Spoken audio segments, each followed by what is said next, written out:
Right, so I've had this page going for about a week.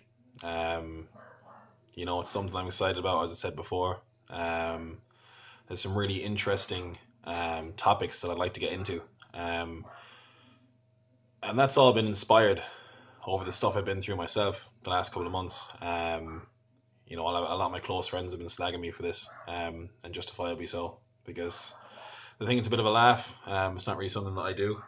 Um, but it is something that I do, really.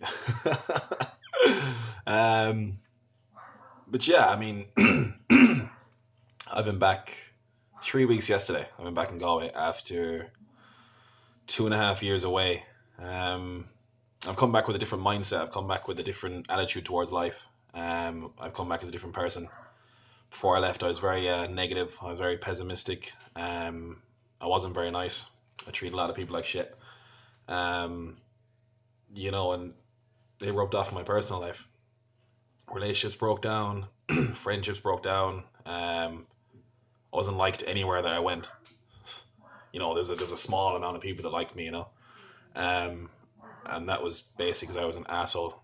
You know, but I didn't take anything in back then. I just coasted through life, and I was in university and all that. And I think just like me, a lot of people go to NUIG and go to GMIT just to say they're doing something. Um, don't get me wrong, there's a lot of people, they know what career they want, they go there for that purpose, and they achieve what they want, they get the degree in the field they want, although they don't always get a job in that. But a lot of people, and I think I was one of them people, I was just going to NUIG so I could say I'm in NUIG. Oh, what are you doing? Oh, I'm in NUIG. It's just like, basically, so you're not saying you're on the dole. But anyway, I've come back. The reason I want to make these these documentaries, is I've seen a lot since I came back. I've taken a lot in. I was in London. I was working hard. I had a ex-girlfriend with me. We didn't make a lot of friends over there. We didn't see a lot of each other, because she worked 2.5 hours away. Um, I did struggle to make friends over there, which is surprising because I'm pretty outgoing and I'm not a dickhead anymore. Well, I wouldn't like to say I am. But yeah, so I was pretty lonely over there. I mean, I was working hard, I had some good jobs. Well, I say good jobs. I was working in the bookies, manager in there. It was fine. And then I was in Specsavers for about 2 weeks. I'm gonna get some slagging for that as well. It's my wonky eye. Um, but yeah, I didn't do a lot, and I came back, and the circumstances in which I came back it was crazy. I mean, I broke up with my ex in December, a bit of a mutual thing, and then in January, the house I was staying in got bed bugs. It was gruesome. One of the guys had gone over to India or something. He brought back bed bugs with him. The landlord wouldn't do anything about it. He was saying that we had to pay for that. There was no way I was paying for this. I mean, the rent was extortionate enough over there. Spent like 600 quid for an absolute shithole of a room. Um, fuck London in that sense. So I had to move out of there, stay with a friend for a while. It was inconvenient. I was actually staying in the same bedroom as him, his girlfriend, and his child. And I was on a blow up mattress while working. But getting a deposit together over there is hard because it's so expensive. And obviously, I didn't get my one back from the other house because I just left because there was bed bugs. Um, did a bit of traveling. Didn't really know what I was doing. I went to Gran Canaria for a week. Got severely depressed over there. Just kind of came to me that I'm 27. Hadn't really achieved much in my life. So many broken relationships, so many broken friendships. And personally, I think there's a lot of wasted talent. I should achieve a lot more than what I've achieved to now, but putting the party in and essentially the sesh that I keep going on about, I was putting that first. I still am at the moment. So anyway, I came back to Ireland. I had nowhere to stay in the end. I got kicked out from where I was staying. Came back to Ireland, literally just got on a plane. Finished work one night. I had nowhere to stay. My mother wouldn't let me stay there. Nice woman. I just jumped on a plane to Ireland, drunk, 7 in the morning. Come over in my Specsavers uniform. Um, Arrived here, seen some of my best mates, went drinking. And that's what's kind of ignited this this desire to make documentaries or something. It's kind of given me a bit of a, I won't say a purpose, but like something to do, a positive pastime. I haven't even got begun to start with what I want to do with them. Um, but I spent the first week back here hanging around with some sound people that I had met for the first time, and also people that I've been friends with for years. I was drinking heavily. I was ending up going back to house parties. Um, there was narcotics on the scene. Um, there was staying up all night. There was, going to off licenses, looking like an absolute state the next day, an embarrassment. It's just from a personal point of view, walking into an off license at 1 o'clock the next day, off your face, looking like shit, and you just know everyone's looking at you thinking like, what the fuck? And it kind of kept happening. But I knew in the back of my head that this is just not a lifestyle at all. I mean, these friends of mine, they're sound, like, and a lot of them, it's what they enjoy, but not for me personally. I just, again, I'm not going to say the word. Well, I'm going to say the word escapism, but it's whatever. But that's maybe what I want to made me look into this. Why do people do that? Why drink so much? Why stay up all night?